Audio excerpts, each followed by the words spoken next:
नमस्कार प्रिय दर्शकों, आज का जो प्रसंग है बड़ा ही ज्ञानवर्धक, बड़ा ही मोटिवेशनल है।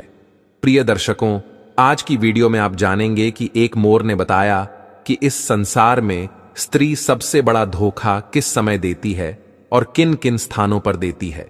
और इसके साथ ही आप जानेंगे कि इस संसार में सबसे बड़ा पापी और विश्वासघाती कौन है, स्त्री या पुरुष।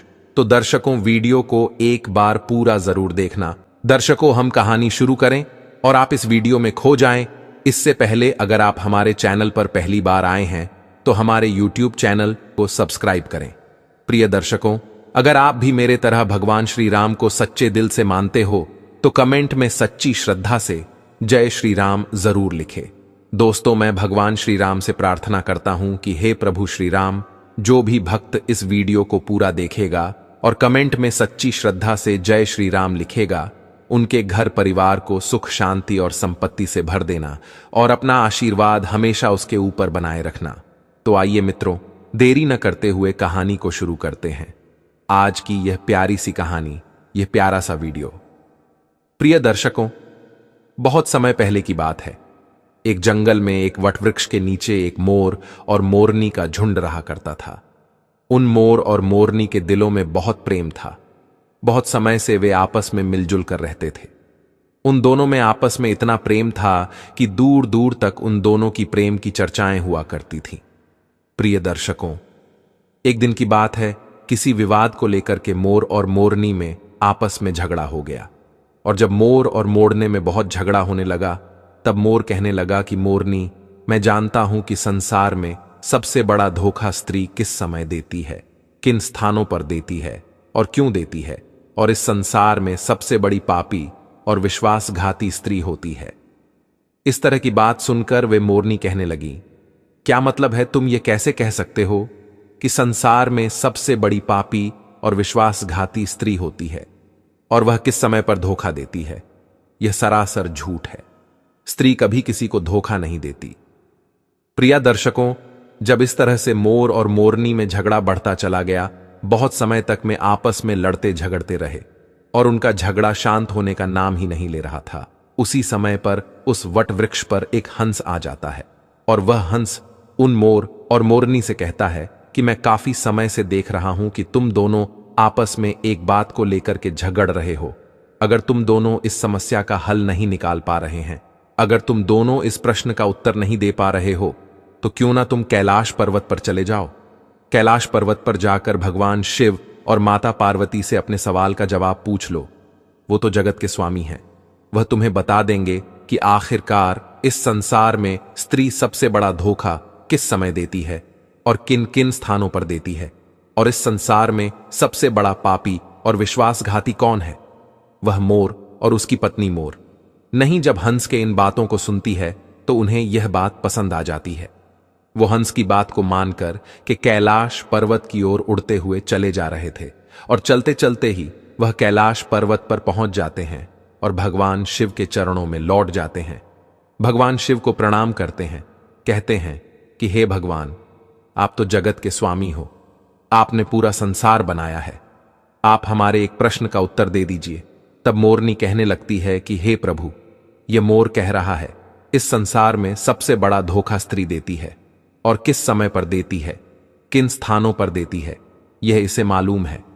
इसके कहने का मतलब है कि संसार में सबसे बड़ी पापी और सबसे बड़ी विश्वासघाती स्त्री होती है। प्रिय दर्शकों को इस तरह से वे मोरनी भगवान शिव से कहने लगती हैं। प्रिय दर्शकों, यह कहानी आपके जीवन को पूरी तरह से बदल कर रख देगी। इस कहानी में वह ज्ञान छुपा हुआ है। इस ज्ञान को पाने के लिए हम लोग दर दर भटकते रहते हैं, तरह तरह की कथाएं सुनते हैं, लेकिन आज वही ज्ञान इस कथा में आपको कुछ ही समय में मिल जाएगा। इस कथा से प्राप्त किए हुए ज्ञान को अगर आप जीवन में उतारते हो तो आपका जीवन खुशियों से भर जाएगा। आपके जीवन में गरीबी नहीं रह सकती, मैं यह विश्वास के साथ कह सकता हूं। तब भगवान शिव मोर से कहने लगते हैं कि मोर, तुम कैसे साबित कर सकते हो इस संसार में स्त्री सबसे बड़ा धोखा किस समय देती है और किन किन स्थानों पर देती है, और इस संसार में सबसे बड़ी पापी और विश्वासघाती स्त्री होती है, तुम कैसे साबित करोगे? तब मोर कहने लगता है कि हे भगवान, मैं आपको एक कहानी सुनाऊंगा। इस कहानी को सुनने के बाद में यह साबित हो जाएगा कि स्त्री सबसे बड़ा धोखा किस समय देती है और किन किन स्थानों पर देती है, और इस संसार में सबसे बड़ी पापी, सबसे बड़ी विश्वासघाती स्त्री होती है। भगवान शिव कहते हैं कि ठीक है मोर, तुम कहानी सुनाओ, मैं तुम्हारी कहानी को पूरे गौर से सुनूंगा और फिर उसी से साबित होगा कि आखिरकार तुम सच बोल रहे हो या झूठ बोल रहे हो। इस संसार में स्त्री सबसे बड़ा धोखा किस समय पर देती है, यह दुनिया को भी पता चल जाएगा। वह मोर कहानी शुरू करने ही वाला था कि तभी वहां पर माता पार्वती आ जाती है और वह कहती हैं कि हे प्रभु, मैं भी कहानी सुनना चाहती हूं। मैं भी यह देखना चाहती हूं कि आखिरकार स्त्री अपने पुरुष को सबसे बड़ा धोखा किस समय पर देती है। मैं भी यह जानना चाहती हूं कि आखिरकार इस संसार में सबसे बड़ा पापी और विश्वासघाती कौन होता है, वह पुरुष होता है या स्त्री होती है, और किन कारणों से होते हैं। इस तरह से माता पार्वती भी कहानी को सुनने लगती है। प्रिय दर्शकों, तब वह मोर भगवान शिव को साक्षी मानकर कहानी सुनाने लगता है, कहने लगता है कि हे प्रभु, एक राज्य में एक उग्रसेन नाम का राजा राज करता था। उस राजा के 4 बेटे थे और उसके चारों बेटे बहुत ही ज्यादा बहादुर और बड़े ही प्रतापी थे। लेकिन प्रभु, सबसे बड़ा बेटा जिसका नाम विश्वजीत था, वह न केवल प्रतापी था बल्कि दिखने में भी बहुत ही सुंदर था। उसके सबसे बड़े बेटे विश्वजीत की पत्नी रत्नावती थी, जो देखने में बड़ी ही सुंदर और बड़ी ही रूपवान थी। वह अपने आगे किसी दूसरी स्त्री को सुंदर नहीं मानती थी। एक दिन की बात है, राजा उग्रसेन ने अपने बेटे विश्वजीत के लिए किसी बात पर नाराज होकर कि अपने राज्य से उसे निकाल लेने का आदेश दे दिया। प्रिय को राजा की ऐसी बातों को सुनकर सभी इस बात को लेकर बड़े ही चिंतित हो गए। इधर उसके बाद में फिर विश्वजीत अपने महल में आ गया और अपने महल में जाकर कि वह बड़ा ही हताश और निराश हो गया। उधर विश्वजीत को उदास देख के विश्वजीत की पत्नी ने पूछा, हे स्वामी, आखिर आप इतने हताश निराश क्यों हैं? आखिर तुम्हें कौन सा दुख है? आखिर आपका चेहरा इतना मुरझाया क्यों है? आपका चेहरा इतना मुरझाया क्यों दिख रहा है? राजकुमार होकर के आखिर आप इतने चिंतित क्यों देख रहे हैं? तब उसी समय पर विश्वजीत सोचने लगा, मैंने बहुत बुरा किया है, मैंने बड़ा गलत किया है। और वह अपने मन की सारी बातें अपनी पत्नी रत्नावती को बताने लगता है। रत्नावती को सारी बातें समझा देता। विश्वजीत की बातों को सुनकर के उसकी पत्नी उसी समय पर मूर्छित हो आती थी, और जब वह मूर्छित हो जाती है तो विश्वजीत बड़ा घबरा जाता है और फिर उसके मुंह पर जल के कुछ छींटे डालता है। सोचने लगता है कि मैंने बहुत बड़ा गलत कर दिया है, इसको यह बात बताकर मैंने बहुत बड़ी गलती कर दी। कहा यह फूलों में पलने वाली, और कहा मैंने इसको इतनी गंभीर बात बता दी, इसके हृदय को बहुत बड़ा आघात लगा है। जब राजकुमार विश्वजीत उसको जल के छींटे डालता था, तब कहीं जाकर के रानी रत्नावती को होश आ जाता है, और जब वह होश में आती है तो रत्नावती अपने पति विश्वजीत से कहने लगती है, आप मुजदासी को छोड़ करके प्रदेश के लिए चले जाएंगे तो फिर भला मैं आपके बिना कैसे जी पाऊंगी? स्वामी, मैं भी आपके साथ में ही जंगल में चलूंगी। अपनी पत्नी की बात सुनकर कि तब राजकुमार विश्वजीत कहता है, हे प्रिय, आखिर तुम मेरे साथ में कैसे चल सकती हो? क्योंकि तुम्हें पता नहीं है, दूसरे राज्यों में अनेक प्रकार की मुसीबतें और संकट होते हैं। तुम इतने अच्छे सुंदर और नरम नरम महलों में रहने वाली हो, तुम गलीचों पर चलने वाली हो, तो महलों के बिना इस मुसीबत को कैसे बर्दाश्त कर पाओगी? प्रिया दर्शकों, फिर तो राजकुमार विश्वजीत की बात को सुनकर के रानी रत्नावती कहने लगती है कि पिया जी, कितने भी दुख परेशानी हो, मैं भी आपके साथ दूसरे राज्य में आएंगी। ऐसा सब हमारे साथ होते हुए भी हमें सुख से अधिक सुखमय लगेंगे। जी, आपको पता नहीं है, महल के सुख आपके बिना जंगल के दुखों से भी डरावने लगेंगे, उससे भी अधिक दुख मुझे देंगे। इसलिए पिया जी, आज मैं आपके साथ ही चलूंगी। इधर मोर कहने लगता है कि हे प्रभु रानी। रत्नावती की आंखों में आंसू देख करके विश्वजीत ने अपने मन में सोचा कि मेरी पत्नी मेरे बिना जीवित नहीं रह सकती, वह अकेली यहां नहीं रहेगी, इसलिए आज मुझे अपनी पत्नी को ऐसी अवस्था में छोड़कर जाना सही नहीं होगा। इन सभी बातों को सोच करके राजकुमार विश्वजीत अपनी पत्नी रत्नावती से कहता है कि हे प्रिय, तुम उदास मत रहना, आज हम तुम्हें अपने साथ में लेकर के जंगल में चलेंगे। विश्वजीत की इन बातों को सुनकर कि रत्नावती भी एकदम से प्रसन्न हो जाती है और अपने पति के साथ में जाने की तैयारी में जुट जाती है, तैयारी करने लगती है। अगली सुबह के लिए वे दोनों पति पत्नी राज्य से निकलकर एक जंगल में पहुंच जाते हैं और दोनों चलते चलते बहुत दूर निकल जाते हैं। तो दोनों चलते चलते बहुत थक भी चुके थे। फिर वह जंगल में एक बरगद के वृक्ष के नीचे विश्राम करने का निर्णय ले लेते हैं। वे दोनों लंबे सफर के कारण बहुत ज्यादा थके हारे हुए थे। उस समय पर ठंडी ठंडी हवा के झोंके भी चल रही थी। उसी समय ठंडी ठंडी हवा के झोंकों में उन दोनों पति पत्नियों को नींद भी आ गई। लेकिन प्रिय दर्शकों, कुछ देर के बाद में वहीं पर एक जहरीला सांप आकर के रानी रत्नावती को काट देता है और इधर मोर कहता है कि हे प्रभु, अब आगे भी सुनिए। जब उस जहरीले सर्प ने रानी रत्नावती को डस लिया तो रानी रत्नावती एकदम से तड़पने लगी। पत्नी को दर्द से कराहता हुआ देखकर कि विश्वजीत की आंख एकदम से खुल गई। तब विश्वजीत रत्नावती को तड़पता हुआ देखकर कि और सांप को जाता हुआ देख करके एकदम से घबरा जाता है। कुमार विश्वजीत बहुत बेचैन हो जाता है। प्रिया दर्शकों, ऐसे दृश्य को देखते ही उसकी आंखों के सामने उसकी पत्नी की मृत्यु हो गई। इस प्रकार से अपनी पत्नी को मरी हुई देख के विश्वजीत ऊंचे ऊंचे स्वर में विलाप करने लगा। उसका रोना धोना सुनकर कि जंगल के शेर, भेड़िया और आदि जानवर उसे खाने के लिए आने लगे।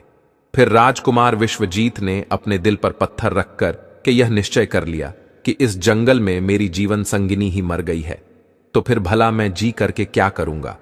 आज मैं अपनी पत्नी के बिना इसी जंगल में अपने प्राणों को भी त्याग दूंगा। ऐसा निश्चय करने के बाद में फिर वह अपनी पत्नी की लाश के पास से उठ जाता है और जंगल में जाकर के सूखी लकड़ियों को इकट्ठी करने लगता है और लकड़ियों को इकट्ठा करते करते रो रो कर कहता है कि मैं भी आज अपनी पत्नी के साथ में जल करके मर जाऊंगा। प्रिय दर्शकों, उसी समय पर वहां से दिव्य संत वहां से गुजर रहे थे। जब वे दिव्य संत विश्वजीत को रोते हुए देखते हैं तो वह कहने लगते हैं कि पुत्र, तुम क्यों रो रहे हो? इस भयानक जंगल में तुम क्यों विलाप कर रहे हो? अगर तुम ऐसे ही रोते रहे तो जंगल के जानवर तुम्हें अपना भोजन बना लेंगे। तुम्हें किस बात का दुख है? तुम क्यों रो रहे हो? तब राजकुमार विश्वजीत उस महात्मा से कहने लगता है कि है महात्मा, मैं राजकुमार विश्वजीत हूं और मैं राजा उग्रसेन का बेटा हूं। मेरी पत्नी को यहां एक जहरीले सर्प ने डस लिया है, जिससे मेरी पत्नी की मृत्यु हो गई है। हे महात्मा, मेरी पत्नी बड़ी चरित्रवान थी, बड़ी पतिव्रता थी। वह मुझे बहुत प्रेम करती थी और मेरे साथ आने के कारण उसकी मृत्यु हो गई है। हे महात्मा, ऐसी पत्नी मुझे दोबारा नहीं मिल सकती। ऐसी चरित्रवान स्त्री मुझे दोबारा इस संसार में कभी नहीं मिल सकती। इसलिए हे महात्मा, मैं भी अपनी पत्नी के साथ में मैं भी अपने प्राण त्याग दूंगा, मैं भी उसके साथ में अपनी जान दे दूंगा। महात्मा, मेरे पिता ने मुझे अपने राज्य से निकाल दिया है और इसलिए मेरी पत्नी इस जंगल में मेरे साथ आई थी और उस जगह पर आते आते उसे सर्प ने डस लिया। इसकी वजह भी मैं हूं। अगर वह मेरे साथ ना आती तो शायद आज वह जीवित होती। प्रिय दर्शकों, में महात्मा कहने लगते हैं कि राजकुमार, तू बहुत ही बड़ा मूर्ख है और अज्ञानी भी है। यह संसार है, यहां तो इंसानों का आना जाना लगा ही रहता है। इस संसार में जितने भी मनुष्य आए हैं उन सभी मनुष्य के लिए शरीर को त्यागना ही होता है। इस बात को तू भी जानता है।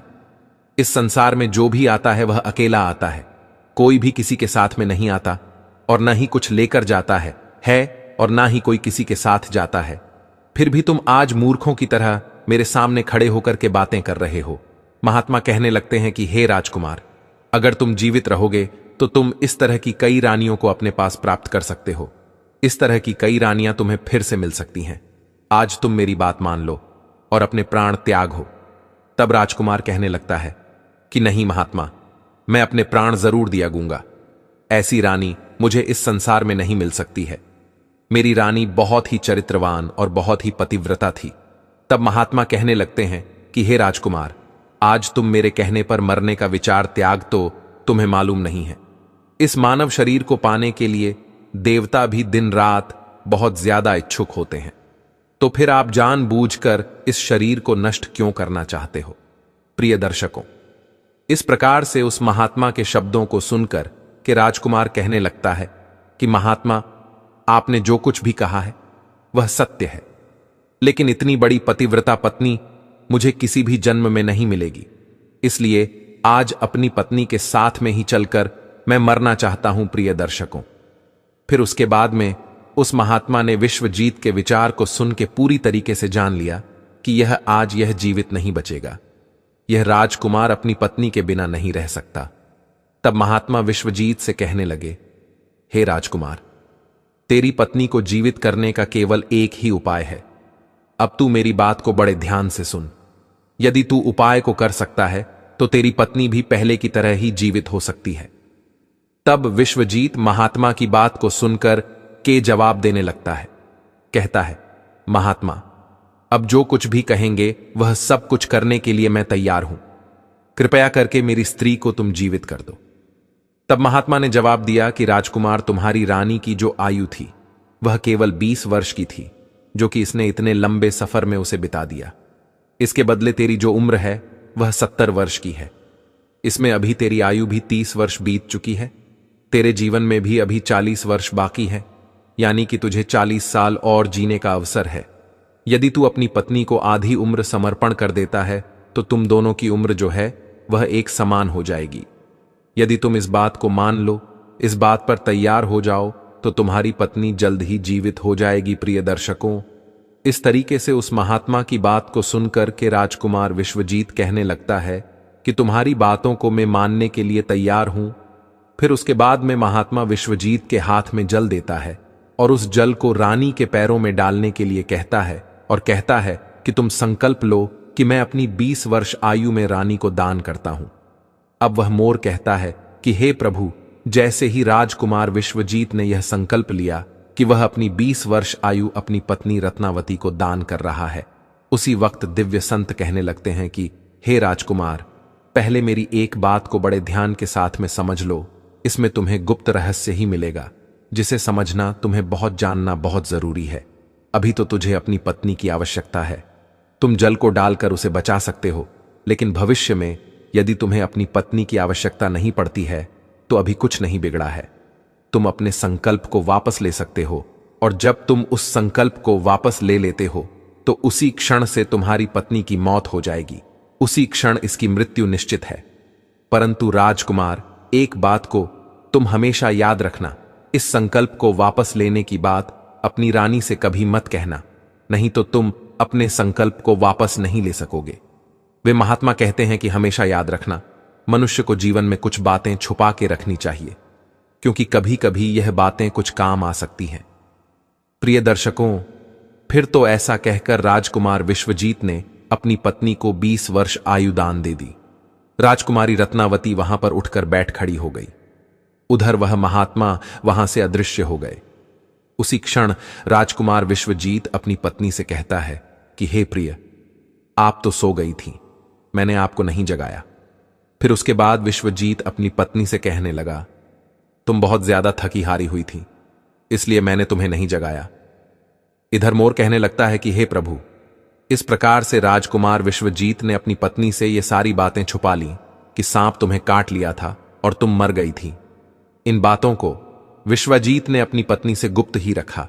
इधर वह मोर कहने लगता है कि फिर वहां से विश्वजीत अपनी पत्नी को लेकर के आगे बढ़ जाता है, और कई दिनों के बाद उसने बहुत ही सुंदर स्थान को देखा। वहां पर एक फकीर की कुटिया बनी हुई थी। वहां पर वह पहुंच गए तो वहां पर उन्होंने देखा कि एक सुंदर सा फकीर वहां पर बैठा हुआ हुक्का पी रहा है, और इधर दोनों पति पत्नी बहुत ज्यादा थके हारे हुए थे, इसलिए वे दोनों उस फकीर के पास में जाकर के बैठ गए। उस समय विश्वजीत ने अपनी पत्नी रत्नावती से कहा कि हे प्रिय, मुझे बहुत तेजी से प्यास लग रही है, और प्यास की वजह से मेरा गला भी सूख रहा है। कुएं पर चलकर के पानी पीकर आते हैं। यदि तुमको भी प्यास लगी हो तो हम जाकर के तुम्हारे लिए भी पानी की व्यवस्था कर लाते हैं। तब वह मोर कहने लगता है कि हे प्रभु, राजकुमार विश्वजीत की बात को सुनकर के वह रानी कहने लगती है, हे पिया जी, मुझे तो प्यास नहीं लगी है, आप जाइए पानी पीकर के फिर मेरे पास वापस आ जाए। इसके बाद में रानी के जवाब को सुनकर के राजकुमार विश्वजीत एक लंबी सी रस्सी हाथ में लेकर के कुएं की ओर बढ़ने लगा। इधर राजकुमार विश्वजीत कुएं पर पानी पीने के लिए पहुंच गया तो उसी समय पर क्या हुआ राजकुमारी रत्नावती उस फकीर की तरफ देख रही थी। इधर रत्नावती उस फकीर की सुंदरता को देख करके उस पर मोहित हो जाती है, अर्थात वह उसको पूरी तरीके से दिल दे बैठी। अब राजकुमारी रत्नावती उस फकीर से कहती है कि हे फकीर, आप तो यहां पर बड़ी खुशी से रहते हैं, बड़ी मौज से रहते हैं। तब वह फकीर कहने लगता है कि हे राजकुमारी, तुम भी यहां पर मेरे साथ बड़ी मौज से रह सकती हो। तब राजकुमारी रत्नावती कहने लगती है कि मैं रहना तो चाहती हूं, लेकिन मेरे साथ में मेरा पति है। मैं तुम्हारे साथ में कैसे रह सकती हूं प्रिय दर्शकों। रानी की ऐसी बात सुनकर के वह फकीर समझ जाता है कि रानी उस पर आसक्त हो बैठी है। तब वह फकीर रानी रत्नावती के साथ में प्रेम लीला करने लगता है। तो उसी समय पर फकीर ने रानी से कहा कि आज मैं तुम्हें एक ऐसा उपाय बताता हूं। तुम्हारा पति इस कुएं पर पानी पीने के लिए गया है। तुम अपने पति को जाकर के उसी कुएं में धकेल देना। इसके बाद में जो भी होगा हम उसे देखेंगे। इधर मोर कहता है। फिर तो वह फकीर की बात सुनकर के रत्नावती ने कहा, ठीक है, मैं ऐसा ही करूंगी। प्रिय दर्शकों, अब इतनी ही देर में राजकुमार विश्वजीत से पानी पीकर के अपनी पत्नी के पास में आ गया। तो उसी क्षण राजकुमारी रत्नावती भी कहने लगी कि जी, मुझे भी बहुत तेजी से प्यास लग रही है। प्यास की वजह से मेरा भी गला सूख रहा है। तुमको पर वापस चलकर मुझे भी पानी पिलाओ।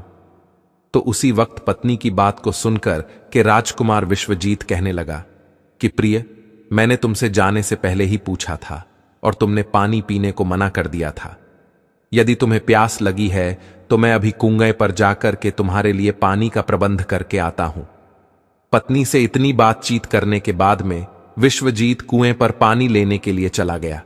तब रानी भी उसके साथ में पीछे पीछे चल दी और कहने लगी, अब मैं यहां पर बैठकर क्या करूंगी, मैं भी तुम्हारे साथ पीछे पीछे चलती हूं। प्रिय दर्शकों, इधर वह मोर कहता है कि प्रभु राजकुमार विश्वजीत जो था वह अपनी पत्नी के प्रेम में बहुत बुरी तरह पागल था। फिर उसको यह कहां मालूम था कि मेरी ही पत्नी मेरे ही प्राण लेने के लिए मेरे पीछे पीछे आ रही है। प्रिय दर्शकों, हमारे विद्वानों ने सच कहा है, स्त्रियों के त्रिया चरित्र को देवता भी नहीं समझ पाए, तो आखिर मानव क्या चीज है। स्त्रियों के जाल में अच्छे से बड़े बुद्धिमान भी फंस जाते हैं। अब राजकुमार विश्वजीत कुएं पर जाकर के पानी भरने के लिए बाल्टी नीचे डालता है। तो उसी क्षण राजकुमारी रत्नावती ने अपने पति विश्वजीत को धक्का मार दिया और उसे कुएं में धकेल दिया, और ऐसा करने बाद में खुद लौट कर करके उस फकीर के पास में पहुंच जाती है। और वह फकीर उस रानी को अपने साथ में लेकर के एक राज्य में जाकर के रहने लगता है। वहां पर वह दोनों ही बड़ी हंसी खुशी के साथ में प्रेम पूर्वक रहने लगते हैं। उस फकीर ने उस रानी रत्नावती को बहुत ही अच्छा सा नृत्य करना सिखा दिया। अब तो वो रानी जो थी बहुत ही बड़ी नृत्यांगना बन गई है, नगर में नाचने के मामले में सबसे ज्यादा प्रसिद्ध हो गई। इस तरीके से रानी के नृत्य रूप के कारण उस फकीर के पास में लाखों करोड़ों रुपए बन गए हैं। आप तो रानी जो थी उस फकीर के पास में बड़ी ऐशो आराम से मस्ती के साथ में रहने लगी। जिस समय रानी ने अपने पति विश्वजीत को उस कुएं में धकेल दिया था, तब संयोग से उस समय को में पर एक जंजीर में लटकी हुई थी। विश्वजीत ने कुएं में गिरते समय उस जंजीर को पकड़ लिया था और उस जंजीर को पकड़ करके लटका हुआ था। अब तो विश्वजीत उस कुएं में भगवान को याद करके सोचने लगा, हे प्रभु, क्या यही मेरे प्यार की सजा है। अब कुछ देर बाद में बंजारों की एक टोली वहां पर आ गई। उन बंजारों के झुंड में से एक बंजारा अपनी बाल्टी लेकर की उस कुएं की ओर बढ़ने लगा। तो कुएं के नजदीक आकर के उसने अपनी बाल्टी उस कुएं में पानी भरने के लिए डाल दी। तब उसी समय पर विश्वजीत ने उस बाल्टी को अपने हाथों से पकड़ लिया। अब तो बंजारा इस दृश्य को देखकर एकदम से चौंक गया और उसने पूछा कि भाई, आखिर तुम कौन हो।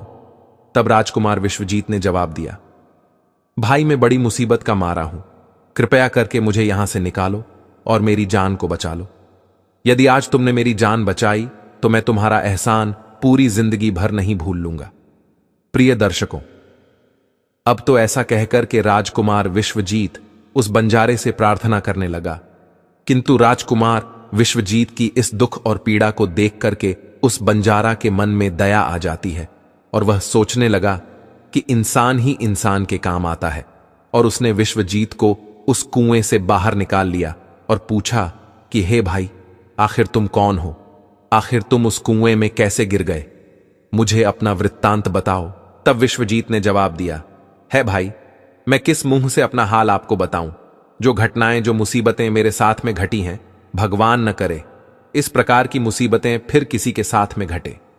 फिर विश्वजीत ने जवाब दिया, है भाई, यदि तुम मुझसे इन बातों को जानना ही चाहते हो, मेरी परेशानी को जानना ही चाहते हो, तो सुनो, मैं आपको अपना कथन सुनाता हूं, अपनी आप बीती आपको सुनाता हूं। मैं एक राजकुमार हूं। मेरे पिता ने किसी कारण से मुझे अपने राज्य से निकाल दिया है। इसलिए मैं अपनी धर्मपत्नी के साथ में इस जंगल में पहुंच गया और मेरी पत्नी और मैं एक दूसरे से बहुत ज्यादा प्रेम करते थे। तब उसी समय पर जंगल में एक सांप मेरी पत्नी को काट लिया था। इससे मेरी पत्नी की मृत्यु हो चुकी थी। मैं उस जंगल में अपनी पत्नी के साथ अपने प्राणों के लिए त्यागने जा रहा था। तब एक महात्मा ने मुझ पर दया की और मेरी 40 वर्ष की आयु में से 20 वर्ष मेरी पत्नी को दान दे करके उसे जीवित कर दिया। फिर हम वहां से आगे के लिए बढ़ गए। अब कुछ दिनों के बाद में हम एक स्थान पर पहुंच गए जहां पर एक फकीर की झोपड़ी थी।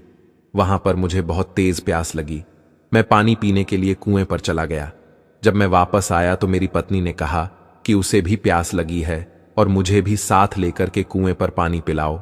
और इसी तरीके से तय करके मेरी पत्नी मेरे साथ साथ उस कुएं पर पहुंची। मैं उस कुएं से पानी निकाल रहा था तो मेरी पत्नी ने मुझे पीछे से धक्का दे दिया। कुएं में लटकती हुई जंजीर मेरे हाथों में आ गई, जिससे मैं कुएं में डूबने से बच गया। और फिर जब आप आ गए तो मैंने आपको आवाज दी, जिसके बाद आपने मुझे कुएं से निकाल लिया और मेरे प्राणों की रक्षा की। प्रिय दर्शकों, मोर कहने लगता है कि हे प्रभु, इस प्रकार से राजकुमार विश्वजीत ने बड़े उदास मन से अपनी आप बीती उस बंजारे को सुना दिया। और फिर अपना कथन सुनाने के बाद में राजकुमार विश्वजीत एकदम से चुप हो गया। उधर उस बंजारे ने राजकुमार विश्वजीत को उन बातों को सुनाया और अपनी रानी की करतूतों को सुनाकर कि बड़ा ही निराश हुआ और कहने लगा, राजकुमार, किसी ने सच कहा है, स्त्रियों के त्रिया चरित्र को भगवान भी नहीं समझ पाए, तो आखिर मनुष्य यह कैसे समझ सकता है? स्त्रियों का चक्रव्यूह भी कुछ ऐसा ही होता है, जिसमें फंसकर करके मनुष्य कुछ भी नहीं कर पाता है, वह बर्बाद हो जाता है। ऐसा कहने के बाद में उस बंजारे ने विश्वजीत के सिर पर हाथ घुमाया और कहने लगा, हे भाई, तुम चिंता मत करो, भगवान बड़े ही दयालु होते हैं, वे तुम्हारी सहायता जरूर ही करेंगे। उस बंजारे ने कहा कि मित्र, अगर तुम चाहो तो हमारे झुंड में हमारे साथ रह सकते हो। तब बंजारे की बात को सुनकर के विश्वजीत उस बंजारे के साथ में ही रहने के लिए सहमत हो गया। फिर उन बंजारों की सहायता से वह राजकुमार जो था उसी राज्य में जा पहुंचा जहां पर उसकी पत्नी रत्नावती और वह फकीर रह रहा था। उस राज्य को देख के विश्वजीत बंजारे से कहने लगा, हे भाई, मेरी अच्छा है कि मैं कुछ दिन इस राज्य में रहना चाहता हूं। तब बंजारे ने जवाब दिया, मित्र, तुम जैसा चाहते हो वैसे ही रह सकते हो, मुझे कोई परेशानी नहीं है। फिर उसके बाद में राजकुमार विश्वजीत भूखा था। उस बंजारे से आज्ञा लेकर के राज्य में घूमने के लिए आया और काम की तलाश करने लगा। कुछ दिनों बाद राजकुमार की मेहनत और परिश्रम को देखकर के उस राज्य के बड़े व्यापारी ने अपने यहां पर उसे नौकरी पर रख लिया। इस तरीके से राजकुमार विश्वजीत उस व्यापारी के यहां पर काम करना शुरू कर दिया और बड़ी मेहनत और लगन के साथ में अपने कर्तव्यों का निर्वहन करना शुरू कर दिया। राजकुमार की मेहनत को देखकर कि उस व्यापारी ने राजकुमार विश्वजीत को बड़ा ही सम्मान दिया और धीरे धीरे करके उस राजकुमार को अपने यहां काम का एक मुनीम बना लिया। अब वह मोर कहता है कि हे प्रभु, अब इस प्रकार से राजकुमार विश्वजीत के दिन बड़े हंसी खुशी के साथ में कटने लगे। अब एक दिन उसी नगर के राजा के यहां पर राजकुमार विश्वजीत की जो पत्नी थी, वह नृत्य कला का वहां पर प्रदर्शन करने के लिए प्रस्तुत हो रही थी। प्रिय दर्शक को, जब राजा के यहां पर राजकुमारी रत्नावती का नृत्य होने वाला था, तब राजा ने उस शहर के सभी बड़े से बड़े व्यापारी अपने यहां पर नृत्य देखने के लिए निमंत्रण दिया था। प्रिय दर्शकों, राजकुमार रत्नावती के नृत्य की प्रशंसा उस पूरे नगर में हो रही थी।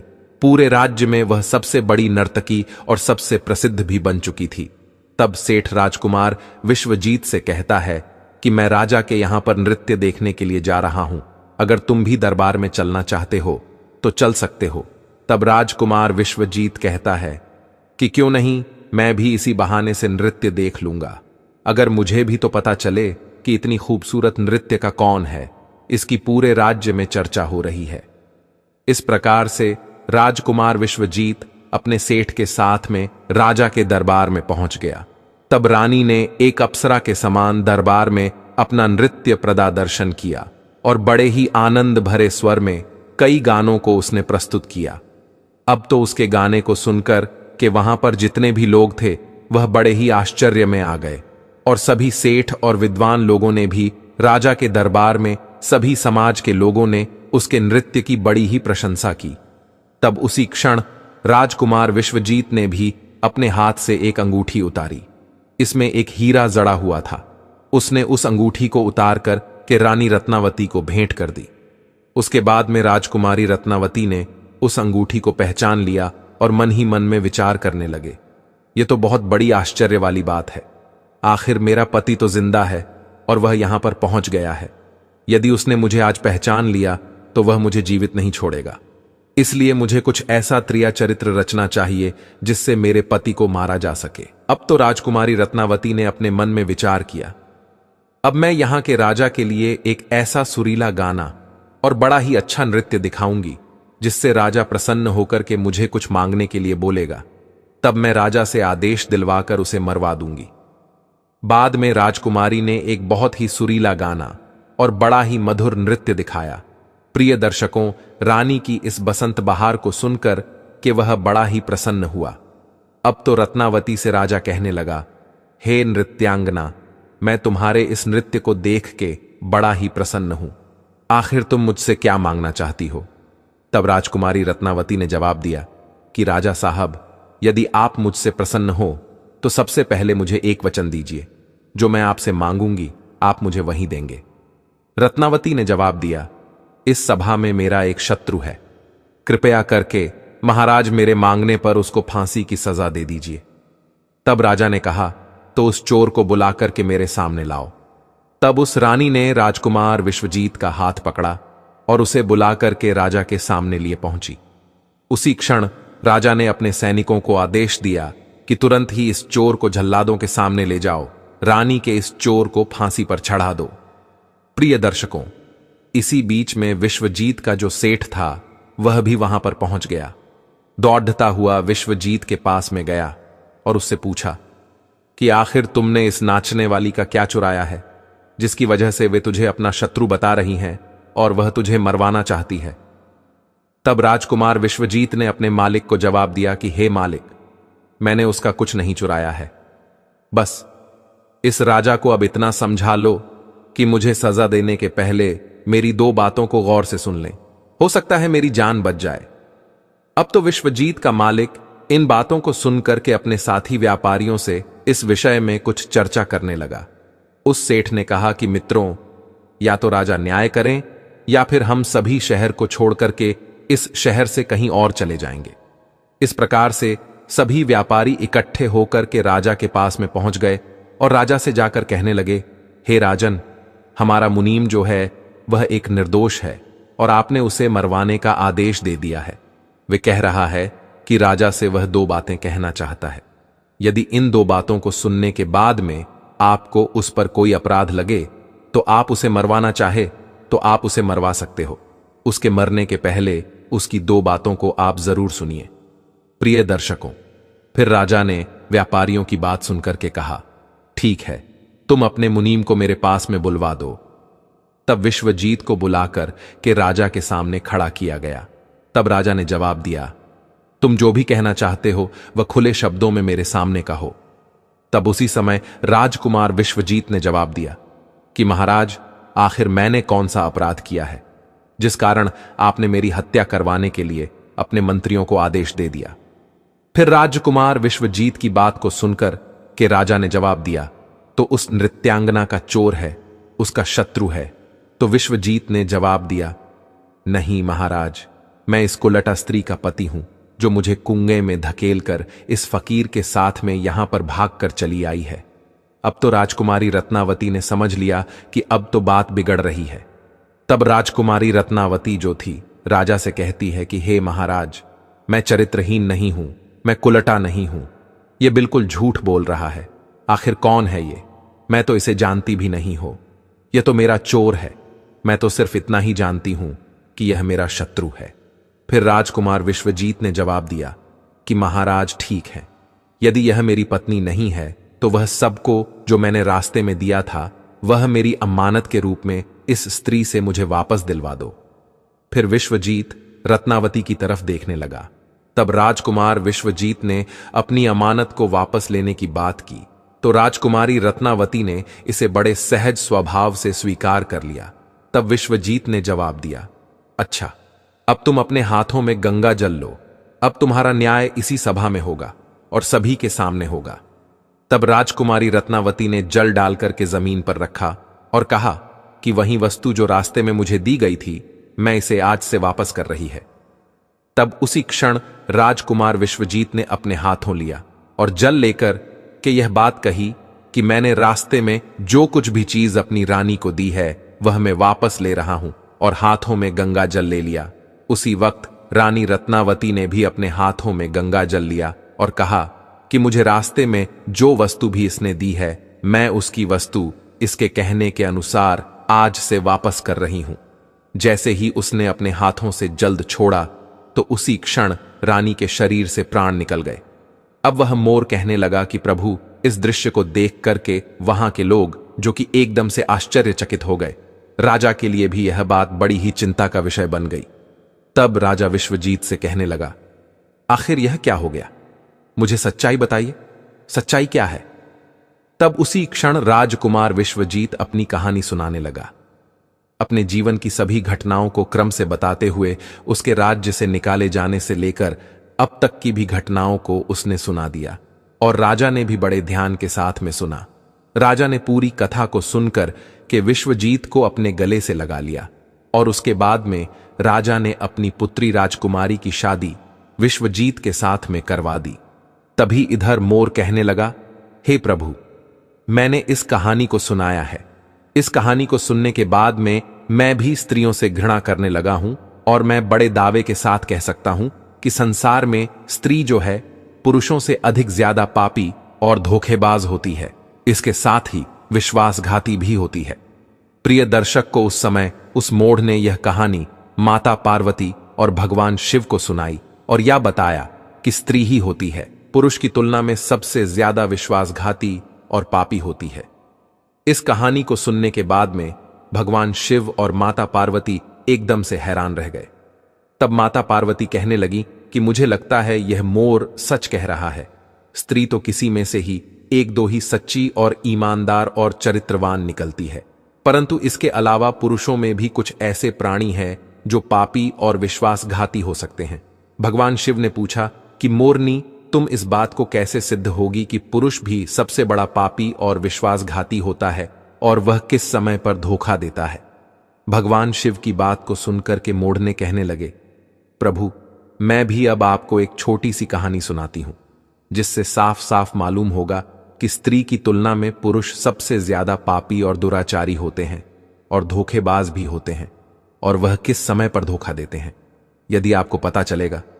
फिर उस मोरनी ने भगवान शिव और माता पार्वती के सामने ही कहानी कहना प्रारंभ किया। मोरनी कहने लगी, हे प्रभु, एक नगर में एक सेठ रहा करता था। उस सेठ का एक लड़का था, और वह लड़का रात दिन जो जुएबाजी और सट्टा खेलता था। सेठ के खूब समझाने के बावजूद भी वह लड़का नहीं समझता था। अंततः सेठ उसको समझा समझा कर मृत्यु को प्राप्त हो गया, लेकिन वो लड़का नहीं समझा। जब पिता की मृत्यु होने के बाद वह लड़का और भी ज्यादा स्वतंत्र हो गया। अपने पिता की सारी जमीन, सारी जमा पूंजी को सट्टे में फूंक दिया। सट्टेबाजी में ही पूरी जमा पूंजी को लगा दिया और बर्बाद होकर के जमीन दौलत सब कुछ बेच करके के बस सट्टेबाजी में लग गया और गांव छोड़कर निकल गया। जब वह लड़का गांव छोड़कर निकल जाता है तो दोबारा लौट करके उस गांव में नहीं आता है। घूमता घूमता वह एक नगर में पहुंच जाता है।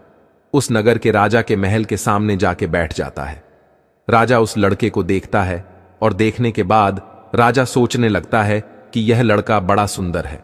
हो सकता है या तो कोई सेठ का लड़का हो या किसी राजा का। लड़का राजा इसी बात को सोचकर उस लड़के को अपने पास बुलाता है। सैनिक उस लड़के को राजा के पास लेकर के जाते हैं। राजा उस लड़के से पूछता है, भाई तुम कहां से आए हो? दिखने में बड़े सुंदर हो, सीधे साधे लगते हो। तुम कौन हो? कहां से आए हो? तुमको क्या परेशानी है? लड़का राजा को जवाब देता है। वह राजा से कहता है, राजा साहब, मैं एक बहुत बड़ा व्यापारी हूं। रास्ते में कुछ गुंडों ने, कुछ लुटेरों ने मिलकर के मेरा सामान लूट लिया है और मैं यहां पहुंच गया हूं। प्रिय दर्शकों, उस लड़के की इतनी बात सुनकर राजा उस लड़के पर विश्वास कर लेता है। लड़का राजा से कहता है कि राजा साहब, मेरा सारा सामान लुटेरों ने लूट लिया है। मेरे पास कुछ भी नहीं है, खाने को भी मेरे पास कुछ भी नहीं बचा है। सब कुछ लुटेरों ने लूट लिया है। मुझे मेरे गांव जाने के लिए भी पैसे नहीं हैं। राजा उस लड़के की बात पर विश्वास कर लेता है। लड़का कहता है, यदि राजा साहब आप मेरी थोड़ी सी सहायता कर दें तो मैं अपने गांव तक जा सकता हूं और आपका बहुत ही भला होगा। आपकी बड़ी कृपा होगी। प्रिय दर्शकों, राजा लड़के के झांसे में आ जाता है। राजा सोचने लगता है कि लड़का व्यापारी है और बड़ा सुंदर भी है। उस राजा का कोई लड़का नहीं था, सिर्फ एक लड़की थी। वो राजा सोचने लगा कि मेरी मृत्यु के बाद मेरे राज्य को यह लड़का बड़े आराम से संभाल सकता है, क्योंकि लड़का सुंदर भी है और ज्ञानी भी है, बड़ा व्यापारी भी है। यही बात सोचकर वह सोचने लगता है कि क्यों ना मैं अपनी लड़की की शादी इस लड़के से करवा दूं और यह मेरा घर जमाई बन करके रह सकता है और आने वाले समय में यह मेरे राज्य को भी संभाल सकता है। यही सोचकर राजा उस लड़के से कहता है, बेटा, मैं अपनी पुत्री की शादी तुम्हारे साथ कर दूं तो तुम्हें कोई आपत्ति नहीं है। प्रिय दर्शकों, लड़का यह बात को सुनकर मन ही मन में अंदर ही अंदर बड़ा खुश होने लगता है। लड़का राजा से कहता है, राजा साहब, मैं तैयार हूं। यदि आपका हुक्म है, आपका आदेश है, तो मैं कैसे मना कर सकता। प्रिय दर्शकों, राजा अपनी पुत्री की शादी उस लड़के से करा देते हैं। काफी सारा धन दौलत और दास दासियां देकर अपनी पुत्री को उस लड़के के साथ राजा विदा कर देते हैं। प्रिय दर्शकों, जब लड़का राजा की पुत्री को लेकर के जाता है तो रास्ते में उन्हें एक जंगल पड़ता है। उस जंगल में वह लड़का उस राजा की पुत्री से कहता है, देखो, अब तुम मेरी पत्नी हो और पत्नी का यह धर्म होता है कि वह पति की हर बात का पालन करे। लड़का कहता है, यह घना जंगल है और इस जंगल में लुटेरे बहुत ज्यादा होते हैं। इसी जंगल में मेरा भी सारा सामान लुटेरे लूट कर ले गए थे, इसलिए आपके पास जितने भी गहने आपने पहन रखे हैं वो सारे उतार कर मुझे दे दीजिए, ना लुटेरे यहां से लूट कर ले जा सकते हैं। प्रिय दर्शकों, पत्नी अपने पति पर विश्वास करती है और यह सदा से चला आ रहा है कि पत्नी अपने पति पर विश्वास करती है। वह पत्नी भी अपने पति पर पूर्ण विश्वास करती थी। वह कहती है, ठीक है जी, यदि आप कह रहे हैं तो मैं अपने सारे गहने उतार करके आपको दे देती है। प्रिय दर्शकों को राजा की लड़की अपने सारे गहने उतार कर अपने पति को दे देती है। वह लड़का पत्नी के सारे गहने लेकर अपनी कमर में बांध लेता है। प्रिय दर्शकों, और राजा ने जितना भी धन दौलत दिया था उन सबको वह एक जगह इकट्ठा कर लेता है और रास्ते में आगे जाकर के वह विश्राम करने के लिए रुकते हैं। जब विश्राम करने के लिए रुकते हैं तो लड़का सभी दास दासियों को मार देता है और उस लड़की को पास ही में कुएं था, उस कुएं में धकेल देता है और वहां से सारा सामान लेकर के भाग जाता है। लड़का सोचता है कि सबको मार दिया है, पत्नी को भी कुएं में धकेल दिया है तो पत्नी भी खत्म हो जाएगी और अब मैं इन पैसों से बड़े आराम से अपना जीवन व्यतीत करूंगा। खूब मैं जुएबाजी करूंगा, खूब मैं सट्टा लगाऊंगा। यही सोच करके लड़का वहां से सारा सामान लेकर के भाग जाता है। प्रिय दर्शकों, लेकिन उस लड़के की पत्नी कुएं में खत्म नहीं हुई। उसने एक डाल को पकड़ लिया और जोर जोर से चिल्लाती रही कि मुझे कोई कुएं से बाहर निकालो। प्रिय दर्शकों, रास्ते में कुछ लोग जा रहे थे। उन लोगों ने उस लड़की की आवाज सुनी और उस लड़की को कुएं से बाहर निकाल लिया। लड़की वापस अपने राज्य में पिता के घर पहुंच जाती है। उस लड़की का पिता उस लड़की से पूछता है और कहता है, पुत्री, क्या हो गया, तुम वापस कैसे चली आई? वह लड़की कहती है, पिताश्री, रास्ते में हमें कुछ गुंडे मिल गए थे और गुंडों ने हमारे साथ दुर्व्यवहार किया, सभी दास दासियों को खत्म कर दिया और मुझे कुएं में धकेल दिया और मेरे पति का कोई पता नहीं है। प्रिय दर्शकों, वह लड़की पतिव्रता थी, इसलिए उसने उस घटना के बारे में अपने पिता को नहीं बताया। कुछ समय के लिए वह लड़की अपने पिता के घर रहने लगी। कुछ समय निकालने के बाद वह लड़का फिर से उस राजा के द्वार पर आता है, अपने ससुर के राज्य में आता है। प्रिय दर्शकों, वह जितना भी धन लूट के ले गया था उसने सबको जो आबादी सट्टेबाजी में उड़ा दिया था। जब एक भी पैसा उसके पास नहीं बचा तो वह लड़का फिर से अपने ससुर के पास आता है। वह सोचने लगता है कि आप ससुर से जाकर यह कहूंगा कि ससुर जी अपनाना बनने वाले हैं।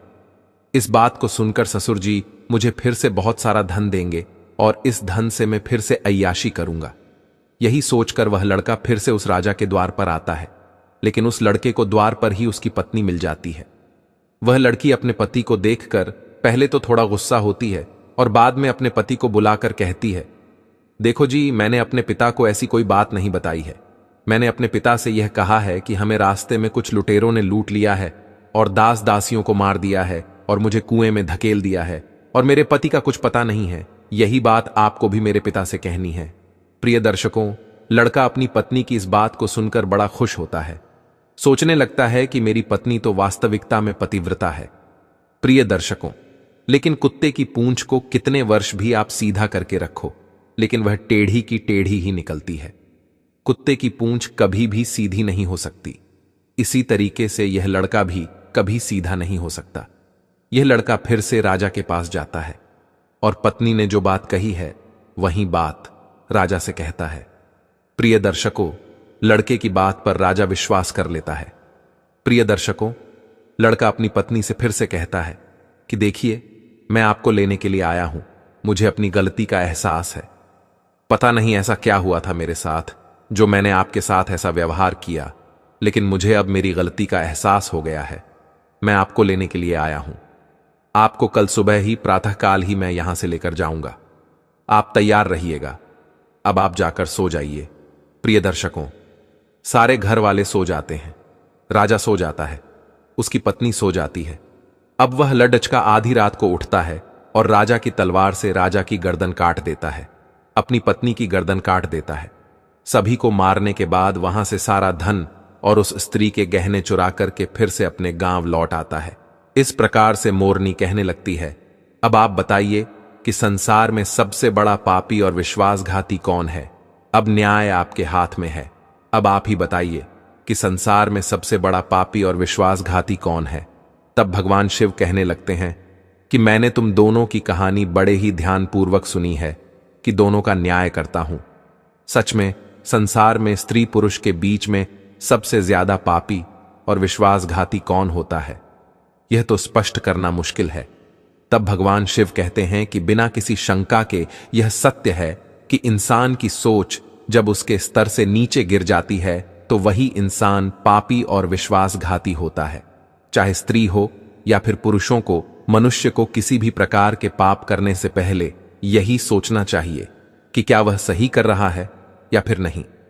पापी और विश्वासघाती होने के लिए मनुष्य में कोई जाति नहीं होती है, उस इंसान की सोच और प्रीतिभाव का परिणाम होता है।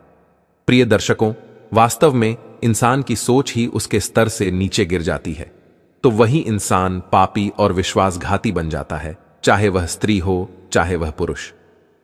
प्रिय दर्शकों, इस प्रकार से भगवान शिव उस मोर मोरनी का न्याय करते हैं। मित्रों, तो उम्मीद है आपको यह कथा, यह कहानी अच्छी लगी होगी। तो मित्रों, ये थी आज की ज्ञानवर्धक वीडियो। अगर आप ऐसे ही रोचक कहानियों का लाभ अधिक से अधिक लेना चाहते हैं तो इस वीडियो को लाइक करके हमारे इस चैनल को अभी सब्सक्राइब करें और इस वीडियो को अपने दोस्तों एवं परिवार के साथ साथ शेयर भी जरूर करें।